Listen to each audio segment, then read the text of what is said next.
Racing-Leagues.com with Steve O'Connor and Troy Allen. Hey, and welcome back for race 2 with myself, Steve O'Connor. Alongside me is Troy Allen. Howdy-o. Okay, so we've got a 30-lap race this time around. So we just clear up something from the last race. We've got the race steward Bruce Duncan in with us. Bruce, there was a little bit of action there between the Dave Kinnaman car and the Dan Stevens car. From a steward's perspective, was that all fair, love and war, or is there going to be issues afterwards? There could be issues. You know what they say, Robin's racing, but sometimes it can get a little bit too close. That is one of the incidents that will be getting looked at after the session's all completely finished. Yeah, exactly. So we'll look forward to see what happens after that. Apart from that, though, it was a good battle all through the field there. Any other concerns? No, everything was actually really well done out.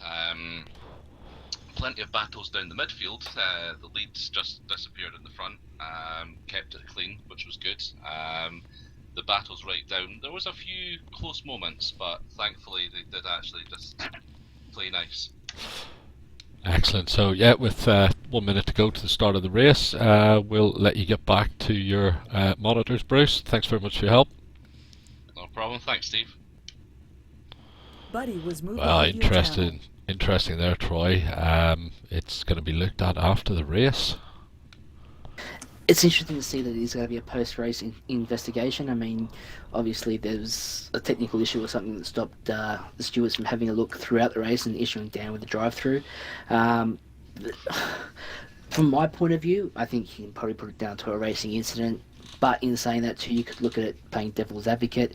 Dan could have taken measures to avoid the contact, put the car off track, or changed his line, or braked a little bit earlier. So it's now up to our trusty steward Bruce to decide whether he takes any action or not. Yeah, Bruce has got some 15 years of racing experience. He's also been a marshal at Knockhill, so it'll be interesting to see what his take is on it. I don't want to call anything at this point, but these are the kind of things that we're going to have in a season as tight as this. So it is good to see the guys are racing. So. But in saying that, obviously, you said that wasn't the only incident that will be looked at after the race. There was a mid-pack battle, I think, that involved. I can't remember the driver's names. Yeah, well, we did have one of the 888 cars of Lofty was in an accident. We had Mazda, I believe, that got involved in a little bit of spinning around with some of the Red Bull cars. No, it was Darren Walden that was That's the car right, involved. that's right. Apologies to anybody who's been called out by mistake, but... there were a few incidents, and you're going to get that, especially on a track of this nature. I mean, this is a tight track at parts, and it's very hard to pass on, as we clearly seen. It is, and you can see that Dan last night in the race that we ran, at Highlands. Dan made virtually every corner a passing opportunity. He's tried to take that attitude here into Winton, and unfortunately at this track, that attitude's going to bite you. Yeah, he did. Well, it did show that there was a car with a lot of pace, just could not get round. A well-driven, slightly slower car. If it's not what I'm trying to say. The driver didn't have pace, but it didn't have the pace of the car behind. But Dan just could not get round him whatsoever, and it obviously led to the incident on track. Yeah, we did have some good racing down the mid-pack as well, which unfortunately we didn't get as much coverage as we'd like. But obviously when you've got second and third place cars going at it, you can't really jump away to something else. But we'll definitely focus on some of that in this race. Definitely. And just back on the whole Dan Stevens and Dave Kinnaman aspect, that's something Dan's going to have to have a chat to his team boss about, or his team boss have a chat to him about. Is probably a bit of patience there on Dan's part. Could have worked tenfold for him. He could have shown a bit of patience, studied Dave's line and his car behaviour a little bit more thorough, and then found a better place to make that pass instead of trying to force the pass early. Yeah, see, well, you've obviously got the team boss right here, so Hint, hint, nudge, nudge. I think the conversation I'll be having with Dan was keep it up. That's the kind of red-blooded attacking driving that I want to see from any of my drivers. To be fair, I think, you know, from putting my team owner's hat on, he did everything he could to try and get round that car. He just couldn't. There was nowhere to do it, and obviously he ran in a little bit hot on one lap. Not the end of the world. They both got going again. Unfortunately, they both lost a couple of positions, but we'll see what the stewards have to say. But to be honest, I've got no issues with it. It's unfortunate the end result, but I'd much rather have a fast driver that I'm trying to slow down than a slow driver I'm trying to speed up. I've got to lock onto you on that one there, Steve. I think yeah, it's good to have a fast driver, and good to have an aggressive driver. Yeah, go, sup, go. But you've got to find that balance. And I think, me personally, having my own team as well, someone like Dan, I'd be pulling him aside and saying, mate, love it, love the aggression, love the passion, love the dedication, but let's just turn it down a bit. Let's follow the guy for a couple of laps. Let's see where his weakness is, and then let's expose that. Because a win it or bin it attitude. Well, I think that's a brave call there, Troy. Win it or bin it. He's from what I was watching was, you know, he did give him as many laps as possible, and at the end of it wasn't a minute. It wasn't an actual passing move he was making. I think it was just a little bit later on the brakes to get the exit of the next corner right, so he could make a move. A little bit unfortunate, but you know, I'm comfortable with what happened. Well, see, in my aspect, I would probably take it a little bit earlier to be able to straighten up the second turn to get that run on the straight into the turn 3 turn. So you're able to get on the throttle sooner by straightening up turn 2, and then you can do that extra couple of Ks where you're going to be able to pull out and make the dive bomb into 3, where it's definitely an opportunity you can do it. Yes, this is true, but I'll go back to my earlier comment when I said I'm comfortable with what happened. I'm not comfortable with the end result. I'm comfortable with the level that Dan was showing, the patience that he showed up until that point. And as I say, I don't think it was an actual attempt at a passing maneuver. I think it was a missed braking point rather than anything else. I'm sure that's something, obviously, the stewards, when they pull Dan in to have a chat with him later on and stuff, will be looking at. So we're actually about to head to the race, 30-lap race. This one, from what I can gather, I think the tyre choice is open, but I'll stand corrected after the race as usual. So Troy, what are we looking for in this one? There's no way someone's going to make a 30-lap non-stop. Definitely not, because as we spoke to Brett in the post-race conference last race, he finished with only 25% left on his fronts in the softs, and that was only a 20-lap race. So you work that out to around about, say, 75% over 20 laps. You're looking at about, I think it's about 3% a lap is the tyre deg, 3.5. Okay, fair enough. So this is, I've just been informed, this is a reverse grid race, Troy. Reverse grid. This is going to be a handful for us. Now let's throw a cat amongst the pigeons. Absolutely. So what will that give us? That will give us Brett Clark starting from the rear with Gavin Cox, Dave Kidderman. It's alongside his old sparring partner Dan. Dan Stevens just slightly in front. That Nissan needs to get off the line this time. I guarantee you there'll be action around those two at the very least. I tell you what, Steve, Dave Kinnaman, he's been the master of slow starts, and I tell you what, in the last 2 events, he's got those starts mastered, so watch out. It's not going to be as easy to get him off the line. Exactly, he almost managed to take the lead into turn 1 in the first race, but just slightly out-dragged by that Nissan, and the sheer size of that Nissan stuffing itself across the apex of turn 1 ensured the lead. There's going to be action here, and I'll call it right now. My other driver in the SRT car, Brett Clark, is not known for his ability to pass without some sort of aggression, shall we say? Yes, Brett can be aggressive, but he's aggressive in his positioning of the car, but it's always in the right position. Brett is an exceptionally good track. Yeah. Positioning on the track is exceptional. I'll put it anytime you're on track and you see that car coming up behind you, you know it's coming through. Oh, Steve, look, in all honesty, I could put 3 Commodores across a 2-car wide track and Brett will still find a way past me. Yeah, it's true. It's going to be an interesting one to see. It's quite a large field as well. We've got some 15 cars, I believe it is. So Brett's in fact was starting 15th, Gavin 14th, Dave 13th, Dan 12th. They've got a lot of cars in front to get around, and there's some fast guys. Don't get us wrong here, who didn't finish the last race. Will be or didn't do as well as they should have in the last race. Will be now up the front. Definitely, and let's see if Norman can put enough fuel in the car and doesn't decide to pull a Jamie Wink, Garth Tand. I think the list goes on with the boys that don't know how to fuel their cars. Yeah, exactly. We've also got Ian Hannon and Darren Goosey, and Mr. Hannon in particular. If you doesn't want to let you past, I don't think you're going anywhere. No, it's definitely one that you've got to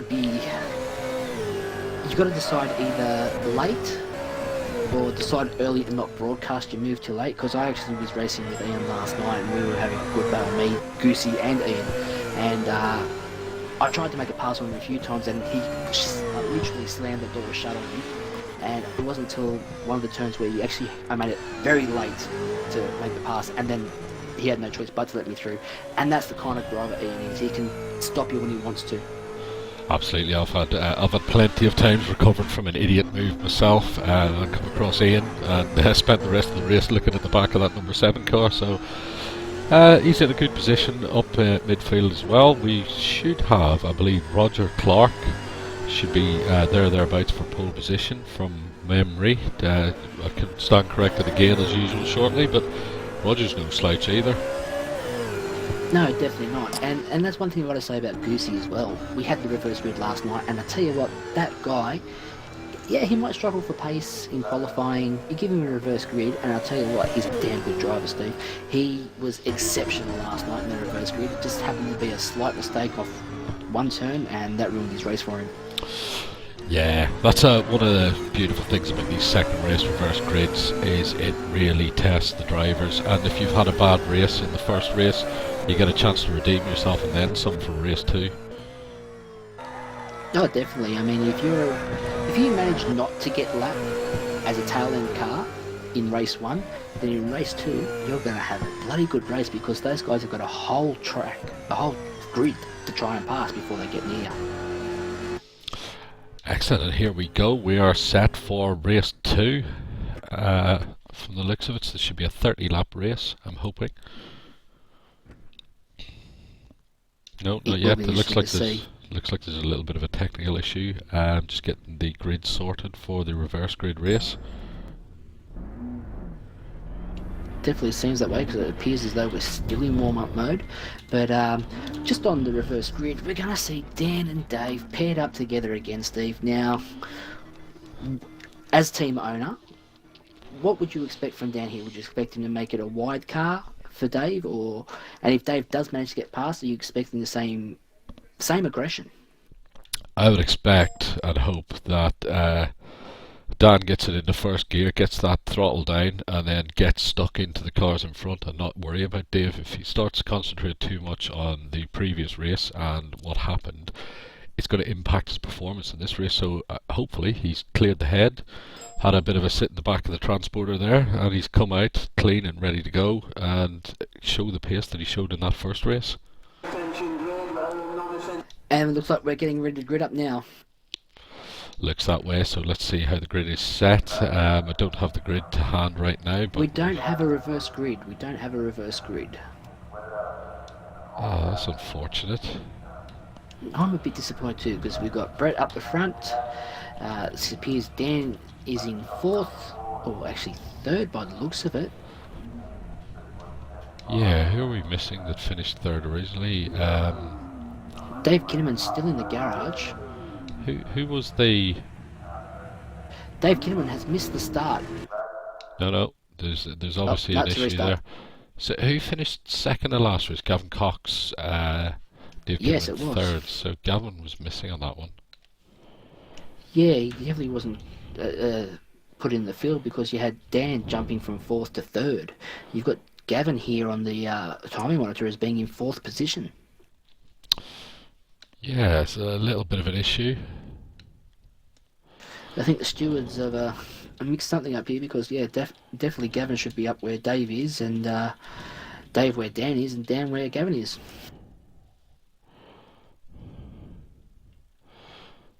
Okay, yeah. We apologise to our viewers. We've got some 8 of you on there right now watching the stream, so we should be good to go very shortly. Do stay tuned. It's going to be an awesome race, especially if we can get the reverse grid one sorted out. I mean, it'd be great if this is a reverse grid because we're going to have, even if it's not reverse grid, Steve, we're going to have Dan and Dave side by side. Okay, oh yes, we do look like something that Brett Clark car is out of position, I think. Yes, because we've got Gavin, Dave and the 555 team both sitting at the back. We've got E. Stratton, a newcomer. Eric Stratton, a newcomer to the grid. He's sitting in last position. This isn't going to start because we have the Brett Clark car in second position. There's a whole heap of cars. Actually, I know what I think they're gonna take a start from pit lane. Those cars. There's only one car in pit lane, and that's Brett Clark. So this isn't. Yeah, and there he goes now. This could be interesting. This could be a very tactical move from Brett. Yeah, I think he's going to start from the rear. We saw this last week, Steve. Actually, at Adelaide, he decided to start with pit lane. I think it actually did end up hurting him. It cost him.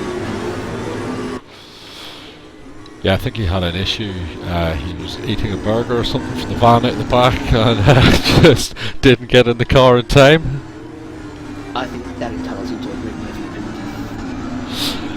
Yeah, so as they're making their way around towards the start, finishing this reverse grade race, from the looks of it, we will have Darren Walden in pole position from Lofty Fletch. Interesting, Lofty is one of the guys we mentioned who's got a lot of pace. He's going to be starting from second.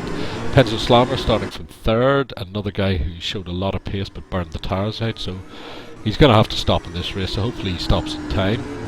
Norman Clark up to 6th, ran out of fuel with 2 laps to go, unfortunately while in fourth position and about to go for third. Teammate Roger Clark in 7th position, Darren Goosey in 8th, Ian Hannon in 9th.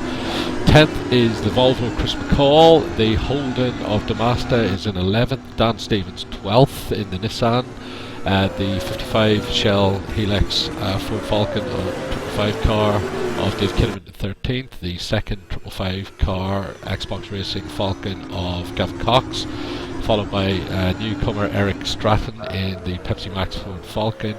And finally, from pit lane, the race winner of the last race, Brett Clark. Let's hope he has better luck than he did last race with this last weekend with this one from starting from pit lane. So we're almost round to the grid, Troy. Let's get ready for action. Yeah, definitely. Now you've got father and son side by side. Oranga Racing. We've also got Penzo Slammer. Now, has he learned anything from that previous race? Don't burn your tyres up, son. Take it easy. It's a 30-lap race. Are you going with hards? Are you going with softs? These are the questions that we're going to find out in about probably 15 to 20 laps time, Steve. Well, exactly, yeah, it's going to clear up. I reckon within the first few laps we're going to know how things are. Actually, they're missing first and second, so they're starting from third and fourth on the grid, obviously, because Brett is starting from pit lane due to some sort of technical infringement. So let's see how we get on. So the revs are starting to rise. Just waiting for Eric Stratton to grid up. Yeah, just watching Clark sitting at the exit end of pit lane, so he's got to wait on everybody to pass him, hasn't he, before he can actually make a start? Yeah, that's right. He's got to wait for the last car on the grid to pass the pit lane entry. Here we go, Troy. Before he can go. Revs are rising, green light is coming, last red, green, and they're very slow off the start. That's a terrible start from the pole position car. Lofty Fletch on the outside is clearly taking the lead from second on the grid into turn 1. There's a little bit of a kerfuffle. Oh, and a huge accident at the first corner. Oh, that is unfortunate. It's chaos out there, chaos. And I'll tell you what, Dave Kinnaman's got a cracker start there. He's made up about 4 or 5 positions and left Dan Stevens well behind. Oh, that is unfortunate there. And we've already got the Clark car right up behind Gavin Cox from pit lane, and he's jumped him. Dealt with that straight away. Yeah, look, it wasn't going to be too hard to work there for Brett there. He's managed to get a gifted 2 positions in turn 1, 2 there. So the 55 car is straight up in 7th position already, and already looking to make inroads into the car in front, the Triple Eight Home Commodore. And as I predicted, we have Ian Hannon up to 3rd place, and a bunch of cars right behind him looking for a way past. Yeah, definitely. I think you'll find there's probably an issue there with Dan's car, with Gavin's car, and I think we've had a spin there. We've had Eric Stratton spinning. Here we go for the lead, Roger Clark down the inside on the last corner, coming in past Lofty Fletch. Roger holds his line and gets a beautiful move, and he's straight through and into 1st position, down the home straight. The Triple Eight car is now tumbling under the rear wing of the Pepsi Max Ford Falcon. Yeah, look, Roger, he's definitely a guy that if he can get some clean air, he can run his own race, he'll find a good rhythm, and I think, you know what, he'll be hard to catch. I think so, as we said, you know, you get to make up for any issues you had in the first race in race 2. Roger's now jumped out to 1.7 second lead in 3 corners. That's a phenomenal bit of pace he's just unleashed straight away. Yeah, it is, and that first sector is a 29.3, so it's the fastest first sector of the race so far. Oh, have we got an issue for Brett Clark? We have. Clark was up to 8th or 9th position, I believe. Just going into Honda corner. We have Dan Stevens Nissan in front, caught up to Dave Kinnaman car. Oh, and they've hit again. Oh my goodness, that looks like the 2 teammates into each other. Oh dear. That's going to be an interesting chat in my office following this one. Yeah, how do you approach that, Christine? I have no idea. I'm going to shut up and not talk about it right now. Oh no, honestly, it's a sore point. We should maybe have a bit more of a chat later on. Right now, what's the number 1 rule? Don't hit each other. I'm pretty sure that's supposed to be you don't just see the same paint code on the opposite car. Should we just watch that replay again just to see what's happened? So Dan was making a move down the inside of the Volvo. Brett was following him through onto the start of that one from the looks of it. Yeah, down the inside. Volvo ran wide, so the 2 SRT cars were both up and running. And then we just watch this one coming up to where the incident occurred now. So Dan was stuck slightly behind Dave Kinnaman, who's also stuck behind Clark Ford Falcon from the looks of it. We're going to Honda corner. Kinnaman runs wide, Dan's back down a little bit, and okay, I'm not going to mention that at all. Oh no, please do, Steve, please do. I want to see a replay. Okay, from the replay it looks like Dan actually got bunched up behind Dave, possibly tapped him again, and then obviously Brett had nowhere to go, so he was into the back of Dan. It's cost them both a little bit of position, but that's what you're going to get with this race this year. It's very, very close. Yeah, definitely. And Troy. On track, all hell is breaking loose. The 55 car and the Stevens car are going at it, and then some. They've just shouldered each other. Oh. That's got to be a driver. He's hit the shoulder and taken advantage of position, and it's left Will Dave with nowhere to go. Okay. Let's have another look at that. Let's have another look. It's a big hip and shoulder out of 12. Okay, so we just come down to start finish. There's a kerfuffle of cars. Dave's trying to go around the outside of a Triple Eight car, which is running out wide. Dan spotted the opportunity, gone down the inside into the final turn. He's on the grass a little bit. He's ran wide, and yeah, he's tapped the 55 car. What is it about racing? When something happens in the previous race, they're going to get together again, aren't they? Look, the blood pressure was high.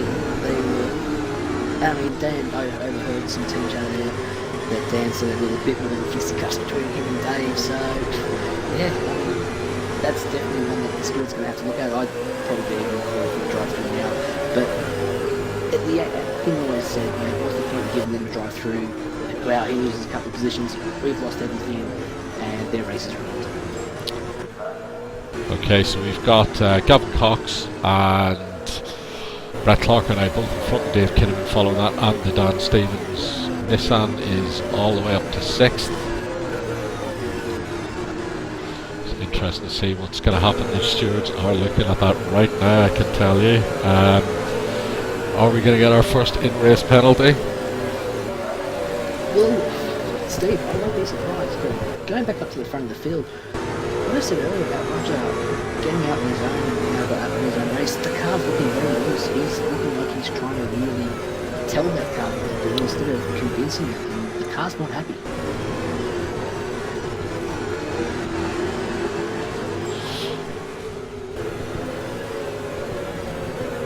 Which is, it's giving Lofty Fletcher a real good chance to catch up. Absolutely. So Dan is up in the 6th position from that. Stewards are looking at it.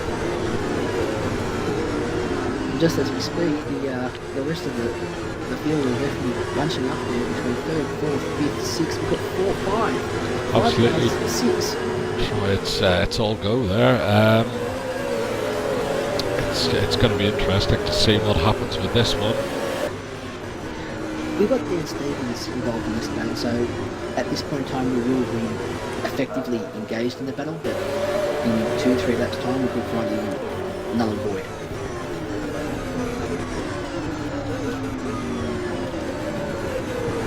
Have we got any word from the stewards yet? I think we're about to get it any second now. Let's see what's happening. Anything on the track yet? Nothing as yet. It stands still. Still in position, yeah. So there's nothing from the stewards yet. They are reviewing it right now. Now I tell you what, Darren Goose, he's really good. Oh, Norman Clark has spun. Norman Clark has spun. And the position with Darren there. Oh no, he hasn't managed to keep it off. Coming into that turn, looked very sideways. Goose was really giving him a hurry up.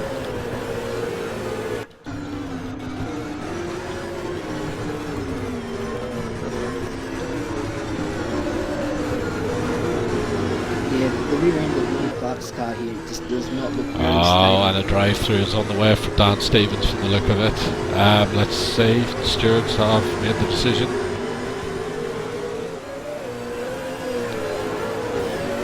We're right on board with the Triple Eight car here of the Master. Sorry, Troy. Just announced on race control from Race Control drive-through car 33, drive-through car 33. Yeah, and now I would love to fly on the inside of that helmet just to see what Dan's reaction to that is. He's overdriving it now. He's taking the drive-through straight away. I think that's a smart call. Yeah, I think it's well done. Six laps in. He's got a chance to get back up there. It's going to be a tense after this race. Jay's just serving the drive-through right now. It actually might be a stop and go for the looks of it. It's drive-through. Yeah, drive-through is completed and the 33 car is back on its way. So back up the front we have Roger Clark, who took the lead from Lofty Fletch some 3 laps ago. Lofty has not let him go and is right on the back of him. 24.6 fast last lap there for Roger, 24.4 for Lofty. So they're running similar pace and they're both going at it. So 2 of our newer drivers, shall we say. What's your thoughts on this one, Troy? How do you see this going? I'll tell you what, Steve. Driving on board there with Roger, the car's rear end does not seem happy, doesn't seem very well planted, whereas Lofty, he seems to be able to pretty much, as I say, that's what I was going to say, he's ran right. He's definitely driving that car. Yeah, I've just noticed the last few corners, I don't think he's running wide. Just watch him on this one. He's trying to position the car on the exit slightly different to get a drive on the straight, so he's sacrificing the entry to the corner to try and get something on the exit. He's definitely not going about the right way, because out of turn 10 there, he was very, very wide and had to take a very tight line, so he didn't straighten the corner enough to get the drive. So I think he needs to just maybe step it back 5%, get up behind Roger and have a look and see where he's struggling, because this car is really struggling for moving. Okay, and we've got a spinner out on track. We've got Darren Goosey, who's just spun. Yeah, he's just gone off slightly. Oh, that's a shame, because him and Norman had a cracker of a battle. He was really putting the pressure on Norman. Yeah, so that's unfortunate. So I'll just draw your attention to our 3rd place car, the number 7 Jack Daniels Racing Nissan Altima, Ian Hannon.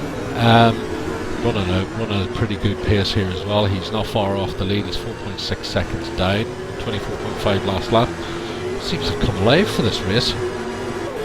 Definitely has, and look who's right knocking on the long class door now. I'm sorry, I've just noticed that as well. Where did that come from? This guy, but you know what, Steve? He's not that much quicker than everyone else. Oh, Norman's just ran off there. The pressure of Brett Clark. That is one of the issues that you do have. If you're going to be on track with this guy, he's coming through, and it's not unfairly coming through, but the pressure goes on straight away, the lights go on, and sometimes you crumble, sometimes you just let him go. Into the pits. Dave coming into the pits, Dave. Pit stop for Kinnaman. I wonder why that is. That's very early. 8 out of 30. I think that's got to do with the incident earlier with Dan Stevens. Yeah, he's potentially took the tire. Oh, of course he did. Yeah, he went off track after the incident, so the tires are probably shot at this point. That's a very early stop, though, unfortunately for Dave.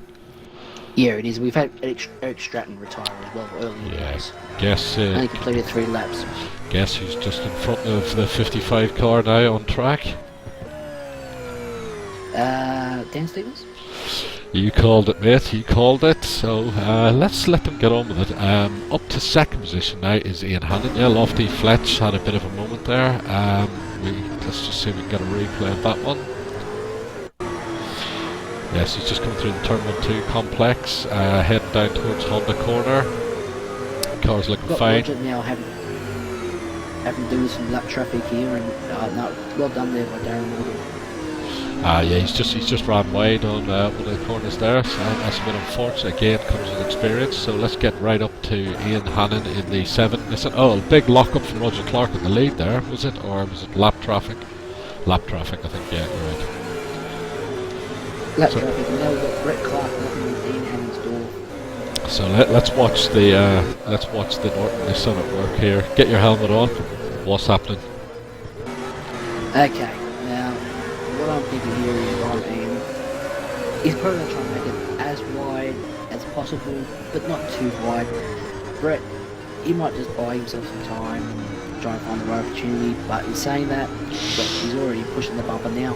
Oh, is he ever? That was an awesome camera view there. We had Nissan to Nissan almost with about a millimetre between them and no contact either. It's a case of knock knock, who's there? Brett Clark. Look at this, down the inside straight in there. He's just mugged him into somewhere where you wouldn't normally pass, I wouldn't have thought. And no, I think he just gave him plenty of racing room. He set sail for Roger Clark in first position. From what I can see, Roger's murdering those tyres, though. There's a lot of lockups, there's a lot of smoke around. Ian's catching up as well. Yeah, definitely. Now, I'm having a look at the Motec data of Roger's car, and that car does seem to be vibrating a lot, so I think he's got a pretty big flat spot in those tyres. Yeah, I think it was just into the start of the last 2 corners there. I've seen a lockup, and again a lockup from the looks of it. He's under pressure right now. He's gone straight to the pits. And there he is in the pits. Probably a good call at this point. There's 21 laps to go. They must be going to try hards. I definitely would say that a lot of these guys are starting with the softs, especially the slower guys at the front, to try and keep these faster guys at the back. But in saying that, Steve, and here we go. We've got the Jack Daniels Nissan of Dan Stevens now making a pit stop as well. He's got Lofty Fletch right in front of him. So interesting to see. Let's see which team wins out on the pit stop challenge here. So we've got the 888 car. The Roger Clark car is just leaving. The Nissan is now stopped. Is that a 2-lap difference between Dave and Dan's stop? Yeah, it is. Oh, that's not too bad then. It's not too bad considering the drive-through as well. But they're going to be close thereabouts. So Dan's dropped out. 10th car is now on the way. The 888 car is still stopped. Yeah, an SRT have absolutely nailed that pit stop, and he's taken a position in the pits. Well done. If I do say so myself. Well, I'll give him a case of beer tonight, Steve. Yeah, mate, steady on. I'll be blind broke, destitute if I keep this up. No, a case of beer to share amongst the crew. They don't have to jump. You've got to reward your boys. Gavin Cox is just moving himself round the lap car of Darren Goosey there after that spin earlier. Darren's trying to recover. I don't think he's made a pit stop. Oh, he has made a pit stop yet, so he is on fresher tyres. Gavin hasn't. So First, Brett Clark. Second, the incomparable Ian Hannon, who is making it work for himself and is keeping right up the front there. No pit stops for either of those two. Penzo Slammer in third, running roughly the same speed. He's just entered the pits as we speak. Gavin Cox is now up to third. No pit stops for Gavin either. No pit stops for Norman Clark. Everybody else looks like they've made a stop at this point. And we've got Darren Waldman retiring as well, Steve. Yeah, so what's going on with this race then? We've had a lot of incidents from the start, and we've had the faster cars trying to make their way through, and obviously some of the argy-bargy going on as well, but it's changed the complexion slightly. But the car that's out front, ridiculously, is that Norton Nissan once again from the rear, from the pits. Definitely was, and admittedly, yeah, Roger pitted from first position. But if you note that, Dave Kinnaman has ended up in front of Roger, so Roger's come out behind Dave. So there's an enormous undercut there. Just as I speak, Dave runs a little bit wide there. Yeah, if you look at it now, Roger's actually going for the move to try and get past him. Let's see if he can get past the 55 car. Interesting that Dave is, I suspect if I put my helmet on in there, I'm going to look after those tyres for the next 10 laps at the very least because of that early forced pit stop. Well, there's that option too, where if I put my helmet on, you may have fun out that Dave's gone for a one-stop strategy, being on the hard tyres now. Roger could be going to two-stop, and he could be on a second stint at softs. You reckon we'll see some two-stoppers? Well, I suppose the potential's there for it, but God, you can lose a lot of time with two stops here, aren't you? Definitely, but what you've got to understand is a lot of the guys in that earlier race did run a one-stop because the softs just were not lasting. They were only getting 10 laps out of it. Okay, yeah, fair enough. We have, Roger is getting right up the back of the other Ford. But if you're in Dave's shoes at this point, do you let Roger go and just burn his tyres up and run your own pace, or is it a mistake to try and hold him behind? No, I'd be letting him go. I'd definitely let him go, let him burn his tyres up. I'll see you on the flip side. Yeah, potentially. So Ian Hannon has now made a stop as well and is in fourth position just in front of these cars. So Ian's done very well there. He's completely jumped Roger Clark, who was in the lead with Ian second before the stops. Ian's got something like a 4-second gap to Roger now. So a very good pit stop by the GRC crew as well. So these Nissan teams seem to be able to get these cars done and out very quickly. Yeah, they seem to be actually handling it quite well. But in saying that, now you've got to wonder about the pace of Roger's in-lap because he's lost a few spots on track. Yeah, he's lost. He has lost quite a bit there, so it's a little bit unfortunate. Again, as we say, it's pre-season round, so it's time to work on that. Both the Oranga cars still on track, running well. Norman's in third, Roger's in sixth with that pit stop. And Norm's just entered the pits now. Exactly, yes, yeah, so we just got him on the view now. So let's see how these Ford teams go with the stops. Now, it could be an interesting fact here. Knowing that you're taking an early stop, do you run the light fuel load and then have a longer fill? Is that what could be taking so long for Roger there? Yeah, potentially, but... In saying that, Roger's just been through one. He's just spun, has he? Oh, yeah.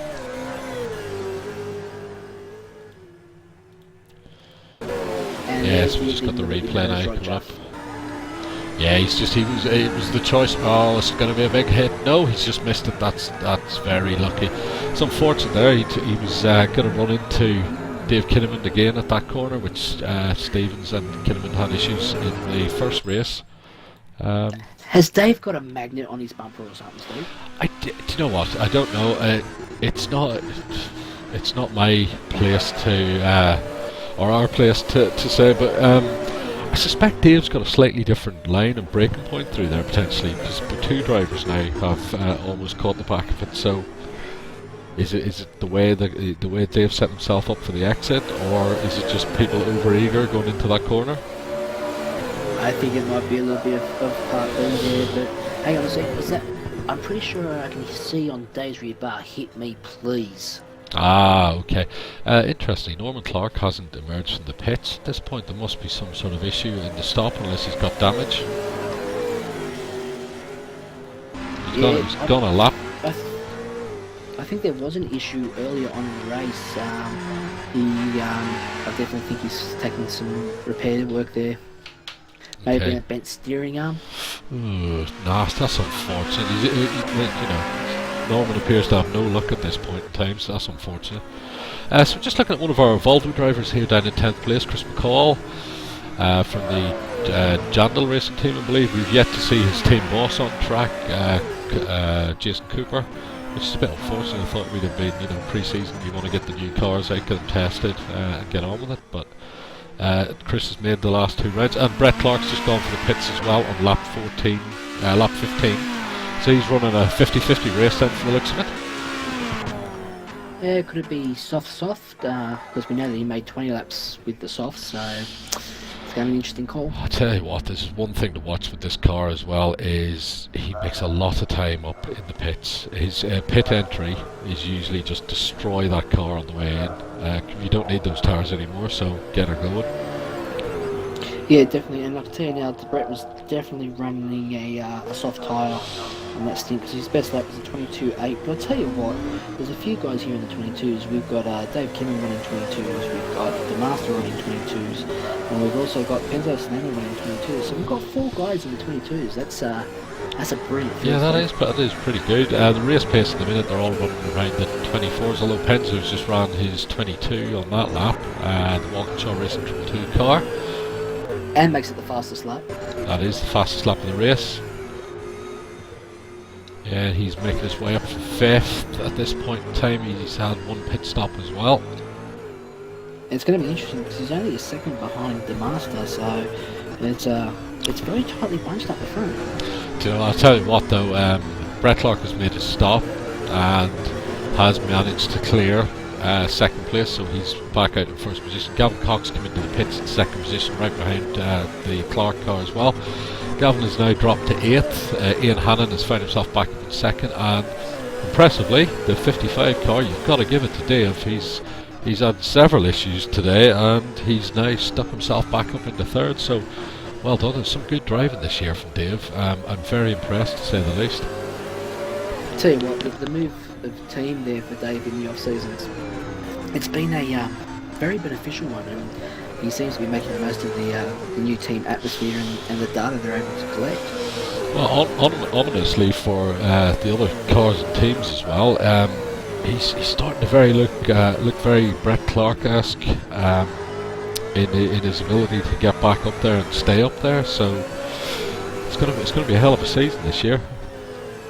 Well, not just that, but speaking to Dave off track and around the traps and that, he's a guy that really does love his numbers, really does love data and getting right in amongst it to try and find something that he's missing, and that's very Brett Clark-like. I mean, for Brett, he went out and spent 1,000 laps at Simmons Plains just to try and get a handle on what changing the bump by 1 degree will do, the spring rate, finding out every setting, what it does, what it's going to get the car to react to do. And I think you'll find Dave does the same thing but in a different way by using numbers. Exactly, and I suppose at this point up to now we haven't mentioned the number 1 car, our current champion from last year, Rob Herbert. The SRT number 1 car has been missing from the last round and this round. He's currently enjoying himself a well-earned break in Outer Mongolia, paid for by the team obviously. So he's taking a rest, but what do you think he's going to find when he comes back to the series? He was pretty dominant last year, to be fair. What are we expecting from that number 1 car this year? A very, very hard time, because the likes of Dave Kimmer with the move to 555 stepped his game up a level. Gavin Cox, his game, he's right there. Let's hope that, I think it was Gavin that suffered a lot of mechanical failures last year, and let's hope that they've got that reliability sorted with his ISP. And yes, there's other guys out there that are going to really take a lot to get around. Well, we've got the dropped round rules in this year, so if you have an issue in a race and drop out, you get your average score of the rounds that you've ran. You can also miss a couple of rounds and get your average score for the rounds that you've ran as well, so that sort of assists with that a little bit better. But I'll let you in a little secret. We threw Rob the keys to the number 1 Nissan before he left, let him on track, didn't change any setup. What do you think happened? Hang on, let me put my crystal ball on here. He went out with the default setup and ran a 203. Yep, Bathurst. So I think that I was actually there for that session. that's right. I think the pace. I think the pace is. I think the pace is going to be there. Obviously, the field's going to close up. Yeah, it's phenomenal to see the work rate of these top drivers, and I think for the last 2 rounds, I think Dave Kinnaman has joined that elite bunch of our top 3 drivers, and the top 3 drivers for me would always be Brett Clark, Rob Herbert, in no particular order because you can't choose between your children, can you? And then obviously Gavin Cox. Gavin Cox right up there as well, slightly off the pace of those 2 at times, but he's always been thereabouts. Kinnaman in his 55 car has definitely joined that sort of elite bunch now. It remains to be seen what happens over a few rounds when we've got the number 1 car out there as well to see where in relation he is, but he's thereabouts. Yeah. I remember that session where you threw the keys to Rob, and I tell you what, everyone, they wanted to see the data sheet on that car because no one believed it was a default setup. Yeah, we didn't even have the data logger turned on. It was literally, you go on holidays, Rob, have a quick run, see what you think. And handed it back, threw the keys, went, yep, that's good, see you later. I'll take it as it is. Give me 4. Give her a polish, I'll be back in 3 weeks. Yeah, it was unbelievable. It runs the default setup and runs 2 minute 3 around one of the toughest circuits in the world, let alone Australia. I think so. It also upset our other driver, Brett Clark, there a little bit as well. 'Cause Brett was working on the setup a little bit, and Rob just disappeared around the track a little bit. It was only a few tenths off at that point, but yeah, phenomenal work rate from both of them. It's funny you mentioned that. I actually do remember Brett having a bit of a jump up and down about that. Next thing you know, Brett's out there. You didn't hear boo from Brett for about 13, 14 laps, I think it was. Yeah, that's the kind of thing you need in a team. That's what 555 have got this year. They've got 2 drivers pushing each other in every single session, every single lap. So, unfortunately, they're a little bit apart in this round. Gavin just doesn't quite have the pace yet. He just hasn't unlocked that this new Falcon just yet. But I guarantee him at the start of the season, he's going to be there. No, definitely. And I tell you what, he's doing a sensational job so far tonight. He's in Hannon. He's not far off the pace of our leader, Brett Clark, and definitely hold his own. And seems to be slightly stretching that gap. Yeah, just interesting there, Troy. I've just noticed that with 19 laps in the books, Dan Stevens has made a 2nd pit stop. Okay, a 2nd stop. Well, like I said, though, I did say that there could be a two-stop strategy in this race. Yeah, so if you look at it that way, Dan is effectively carving it up into 10-lap blocks and driving the life out of the car in between. So he's down in 8th at this moment, 57 seconds behind the lead. So if you add, well, let's talk about this, add 2 pit stops to that and the drive-through, he'd be right up there at the front. Well, that's probably his 2nd stop that was counting at the time, or it was his drive-through. So I think, yeah, we worked out it's about 25 second stop on the gate stop plus a drive-through, so 2 25-second stops and drive-through. He'd potentially be, yeah, I'd take off Brett Clark's pit stop. He'd be in the top 3 at the very least. Is it counting as a stop, or are they still counting that drive-through as a pit entry? No, I've seen him pit twice. Okay. Well, now as I was speaking about Ian and Dave, Dave managed to close the gap very quickly there on old Ian, and they're within a second of each other. Yes, he's behind his old team boss on the JRC car. I think they still have a sort of relationship outside of the V8 Supercars. Dave still drives for JRC in the Porsche Carrera Cup and a couple of other ones, so he's not going to go too hard on his old team boss, is he? Well, you know, it could be the new dog trying to assert his stature on the alpha male. Okay, we'll go with that, Troy. That's excellent. That'll be in the clips of the year, I think, that one. Well, I think it's one way you could put it. Absolutely, mate, absolutely. We'll keep you on for more of those. So we've got the Penzo Slammer car making a second stop as well. Gavin Cox now moves up to fourth with his teammate in front. He's some 16 seconds behind the third place car on track, although there's a hell of a lap difference between the pit stops in these two cars. So looking at Dave's lap time on that last lap, 124.6, 23.9 for Gavin. Not a lot in it, but let's see how that 55 car drops off in comparison to the 5 towards the end of the race. Yeah, definitely. And there's about 5 cars now that have made a 2-stop strategy out of this race. You've got Norm Clark, he's decided to take a 2-stopper. And then you've got Lofty. Sorry, was it Lofty? I think it's Lofty, yeah. Lofty. 2-stopper. Dan, the Master, and Roger. They're all making 2-stoppers out of it. And there's another one there as well. Penzo Slammer, you just mentioned. Yeah, he's gone in, but he's driving an awesome race for one of the new guys. He's in 5th position against some of the best we have out there. And he's made a 2-stop, and he's the lead car in the 2-stoppers, although he's going to have the 33 Ultima for company very shortly in the shape of Dan Stevens. Yeah, they are right on each other's bumper there, so... But Penzo, I think, has got the fresh tyres on there, so it's going to take some time to get them up to temperature and up to pressure. Dan's got warm, pressurised tyres, but it's going to be towards the back end of the battle where Penzo could have the advantage. I think it's going to be warm in that helmet as well in the 33 SRT Nissan. Let's see what happens. We'll try and grab Dan after the race actually and have a chat with him. I definitely would like to have a chat with him. Hang on, just as Australia go past, I'm sure I feel some steam coming out of the cockpit. And it's not the Nissan's engine either at this point, is it? Surprisingly, that was Excellent, it's good. So from what I hear, the oil pressure gauge is going through the roof and it's not the engines.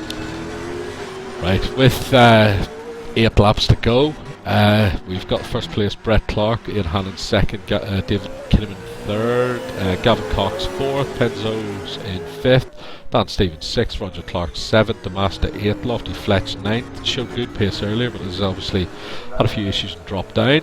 We've got Chris McCall, the Volvo, in 10th with a steady run. Darren Goosey in 11th, Norman Clark in 12th after that disastrous pit stop. Darren Walden didn't finish, and Eric Stratton the DNF as well. So we've got Ian Hannon pitting. That is unfortunate, mate. That was from second position as well. Troy, what's going on? There's 7 laps to go. 2-stopper. Obviously, those tyres lasted longer than he thought. Should have taken the stop a bit earlier, but look, hey. Them's the brakes. That's unfortunate. Yeah, that's really unlucky. Ian was looking good for second place. I was about to nominate as my driver of the day there. I know Brett Clark has steamed through the field, but I still think you can give it to him. yeah, it's just he's out in 4th position. What sort of pace has he got? He's done a 123.5 as his fastest lap. It's interesting to see what kind of pace. He's a privateer, Steve, and he's done an exceptional job for a one-car team. Yeah, I suppose when you stack up against the Ford and the Nissan Works team and the Holden Works team, which actually hasn't shown up as yet, it'd be interesting to see how he lasts for the season. But to be right up there in this race, it's unfortunate he had to make that stop again. But let's see how he gets on. It definitely is, and just on the Holden Works team, that would be mine, the team DSA, Drift School Australia. Just a shout out to anyone watching. If you want to drive and you want a chair, come and see me. I'll give you a seat. Yeah, I think actually you'll find probably there's going to be 2 Holden Works teams. There's going to be a Triple 8 and a HRT, almost sort of rivalry on track. I think the ASR cars as well are going for Holden Works status, so interesting to see how you two get on. Oh, look, don't worry about Triple 8. They're just the newcomers. They're not holding the true ones. They don't know what they're talking about. Come to the Ryan, come to the Wilwoods, come to Ryan Walkinshaw, come to me. Yeah, I think ASR have the 2 drivers signed up from the looks of it. They're just going to do a bit of a team. Of course they do. They're going to do a bit of a team presentation at some point later in the next few weeks. So, yeah, we definitely need to get drivers for the Drift School Australia team. So, if you're listening out there, you want a Holden and a Works Holden at that. Get your ass over, get it in. And a good work. So, on track, we've got some action about to take place. We're in 5th position, Dan Stevens with Penzo Slammer, one of the new guys who had the accident at the first corner on lap 1, I believe it was, is now climbing all over the back of that Jack Daniels Nissan Altima of Dan Stevens. Yeah, it definitely is. And just looking at the lap times at the front end here, we've got Dave Kinnaman running 125 last time round. Gavin Cox putting in his best lap of the day with a 123.5. So this race could be far from over for the podium. Yeah, this is the thing I mentioned briefly in the last race. It's difficult until it actually happens to you to have two drivers running a similar pace at all times in the team. You might start out off as good buddies and stuff, but you're going to come together at some point on the track. It's just it's the law of racing. Well, when you look at Garth Taylor and James Courtney in my prestigious HRT team, they had their coming together, they had their issues, and when you're on the track, the gloves are off. But you've got to be wary of that identical paint coat. You don't want it to be seen on your car. Oh yeah, especially in the wrong position on your car. So if you get a bit of white on your red, I think you're in for a long chat afterwards. I can definitely say that I would not want to be one of those two when AB decides to have a bit of a chat, so to speak. I think so as well. Yeah, so it would be interesting to see what's happening here. So I think, to be honest, the 55 car looks like it's got enough pace to just hold this up. 5 laps to go. Brett Clark out in the lead, just ran a 123.2 on his last lap. No, that's exceptional. And the gap between Dave and Gavin is down to just a smidgen over 8 seconds. But let's go back a little bit further and let's have a look at Dan Stevens and Penzo Slammer. These two are going hammer and tongs. Dan seems to be a little bit loose in points, and just a slight lock up there. And you've got Penzo, he's really pressuring. He is, and we've also got lap traffic right in front now. Is this the Norman Clark car or the Roger Clark car? I think it's the Norman Clark car. Oh, it's just we don't want to catch him as well. Stevens has just caught him on the entry to that corner.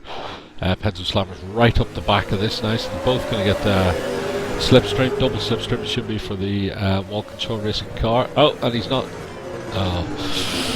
Little bit poor form perhaps there. He should have backed out of it, the Pepsi Max car. Oh, look, there is to be a drive-through. He ignored a blue flag there. Norman Clark, he should have. No. Disgusting driving. Right, what happened there? What did we? Okay, so we're just on the replay. Norman ran a little bit wide there. He stayed on. Now, hang on, the rules are quite clear on this. Rules are clear.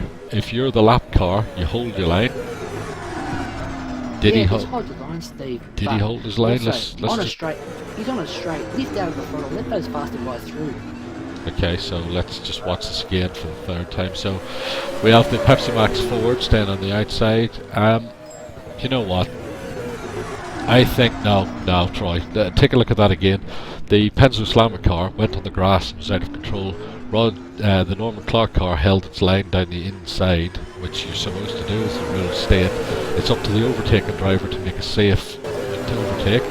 From my perspective, though, the overtaking driver was Dan Stevens around the outside, so he had the right of way. The Penzo Slammer car should not have tried to make that 3 wide. That's I don't know what's your call.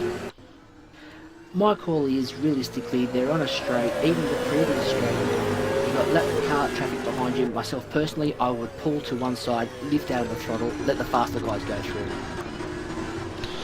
Yeah, but he did. Look at it from this perspective.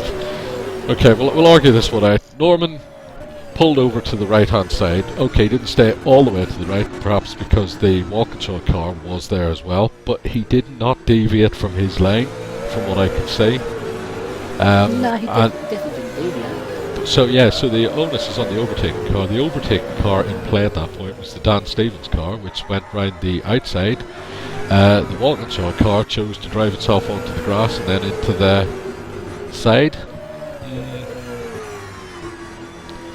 Yeah, you can look at it that way. I mean, Gavin Cox spun. Oh no. He's trying to take some lap traffic, so there's Volvo in front. We're just going into the final. We're around the back half of the track. Seems to be involved in that. Yeah, the Master, Chris McCall. We've got the Volvo. The Master runs wide and tags the back of the Gavin Cox car. That is unfortunate. The stewards are going to be busy. Oh jeez, I do not want to be Bruce Duncan tonight. He's going to be. Can someone order some coffee for Bruce? He's going to need it. Oh yeah, that's unfortunate. I definitely think that's well, you know, it's not our place to call it, but that should be a drive-through according to the rules. Yeah, but realistically, a drive-through is not going to hurt him, is it? Not at this point. Probably some. We'll see if what Bruce thinks of this after the race. Geez, yeah, he's going to be a busy man in this last few laps. I'm Dan Stevenson's off on the last corner. Oh no! Off to the pits. Yeah, but I don't think that was intentional. So he's just ran wide on the replay here. Walkinshaw car's got up the inside, and we're going to have a replay of exactly the same thing with Norman Clarkson. We've got Dan Stevens on the inside and into the last corner. Outbreaks himself, runs wide, and then has to take to the pit lane because you can't come back onto the pit track. Was that? Could that be a bit of damage left over from that incident previous lap? Don't know. I think it's an accidental pit stop if there is such a thing. I don't think he intended to pit, but you know, it's what's happened. So we've got Brett Clark running serenely on his way. Last lap. There's going to be no drive-throughs after this now. Obviously it's the start of the last lap, so nothing can be given out at this stage. No, definitely not. But it's definitely going to be interesting to see what does come out of. I'm hearing over the channel now. Race Control's ordered 3 cases of Red Bull for tonight. What was that? Race Controller looking at? They've ordered 3 cases of Red Bull for tonight. Excellent, yeah.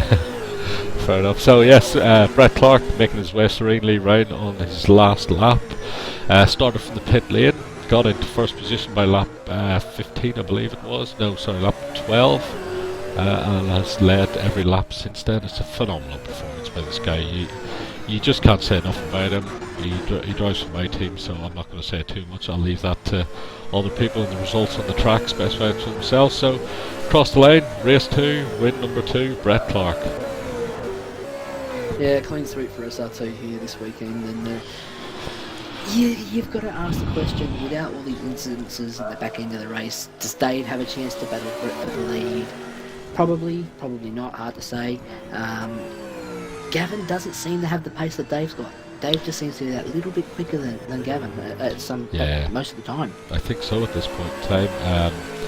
Yeah, I'll be honest, as the team owner of SRT, I've got a sigh of relief after last week's performance where we got resoundingly beaten and then some by 555 Racing. It's good to bounce back with 2 wins. Well, just to reiterate my earlier point, you've got, I'm looking at the best lap times here, and Dave's 6/10 quicker than Gavin. And there, as I speak, Dave just doing his best to destroy those Dunlops and don't cook that engine, mate.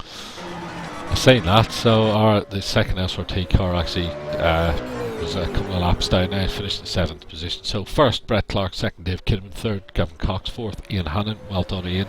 Penzo Slammer in 5th, but something to be looked at after the race, whether he stays in 5th position. Roger Clark 6th, Dan Stevens 7th, Lofty Fletch 8th, Darren Goosey bringing up 9th, 10th is the Volvo Chris McCall, Demasta 11th, Norman Clark 12th. Darren Walden 13th and 14th Eric Stratton, who retired early in the race. So well done to all. So let's see if we can go and bring down the podium finishers and see what their thoughts are on it. So let's go. Buddy was moved to your channel. User was moved to your channel. User was moved to your channel. And welcome to the top 3 podium finishers. First place Brett Clark, second place Dave Kidman, and third Gavin Cox. Well done, guys. Over to you, Troy.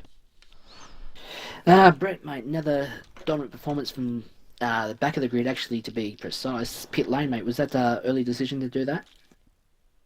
No. Planned to do it. Messed it up though. Ended up not checking how much fuel I needed to put in. I didn't need to put any in, and I ended up putting 35 litres in, so that cost me time. But no, it was expected. What I planned for. Okay, now on to my second question. Knowing that in the first race you ran 20 laps on a zero stopper, was that a 50-50? Both stints were done on the soft tyre? Yeah, but it was a soft tyre only round, so yeah, I had to do everything on softs. Mate, sensational strategy, and obviously that's sending the message back to 555, who sent the big call out last weekend to SRT. Yeah, we knew we had to up our game after what happened last weekend, and I think we kind of showed we're up for the fight. It's good to see. It's going to make for a very interesting season this year. Anything from you, Steve? No, just congratulations, well done. And yes, it's good to bounce back after we got resoundingly beaten last weekend, so well done. Dave, second position, that was a fighting second position to say the least. And as expected, once again, whenever an issue happens in one race, it mostly rears its head in the second race as well. So, you want to talk us through it from your point of view, Dave? Yeah, Dan's car and my car unfortunately have magnets. Things got a little bit heated. I was following patiently in a line. It was only lap 2 or 3. And then they started to spin out and take themselves out in front of me, and I eased off to make it through safely. And I think Dan saw it as an opportunity to gain 4 places instead of just getting through. But that's racing. That's true. Yeah, obviously got to drive through for that. But a good performance all round this weekend. The car has pace. It just doesn't seem to have quite the pace of that Norton Nissan at this point. Is that just track specific, or has Brett found something?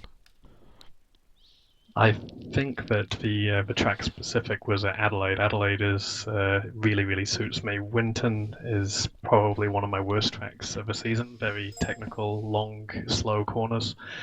Really not my kind of track. So I'm very pleased to be on the podium for both races. Well, yeah, I'll say good result for both races. If it's not your favourite track, so well done. And then your teammate Gavin in third. Gavin, another measured race. Well done, congratulations. Yeah, thanks, Steve. Just got sort of held up a little bit coming through the pack, and probably didn't expand on that in the first stint, and then the second stint had a bit of clear space and sort of made up for it. Yeah, well done. It's good to see both cars on the podium there as well for the second round running. So excellent, well done, 555. Anything from you, Troy? No, just on the 555 team, you guys, probably start with you, Gavin. Are you guys spending a lot of time together? Because it seems to be that Dave's got massive benefits from having transferred over to your team now. Troy, yeah, possibly. We do communicate quite a lot and discuss setups on cars. But in saying that, I think the 2014 car, the new car of the future, is a lot more friendly to drive, and I think it's suiting Dave's driving style, and I think that's helping him along.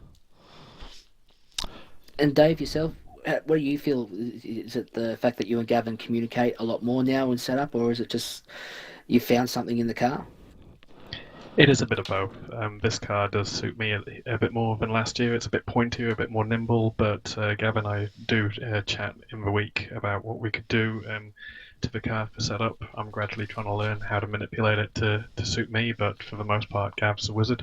And just in the race as well, we have a bit of a chat about what's going on, and in race 2 I decided to pit really early and try and do the undercut, and we went on 2 different strategies to try and see what would work best for the team, and fortunately it looks like it really worked out well for me with the undercut.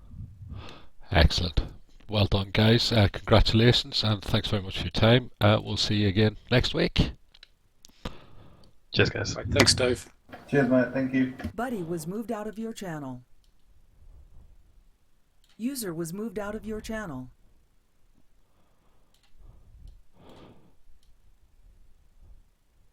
User was moved out of your channel. Okay, Troy, shall we see if we can get Dan Stevens down, see if he's willing to have a chat? This could be a very interesting discussion. Can we have the sensors on standby, please? Okay, let's just see if we move him down. Buddy was moved to your channel. Hey Dan, you're live in comms. You got 2 minutes for a quick chat? Yeah, mate. Yep, no worries. Right, so obviously a couple of issues in both races there. Do you just want to talk us through it from your perspective?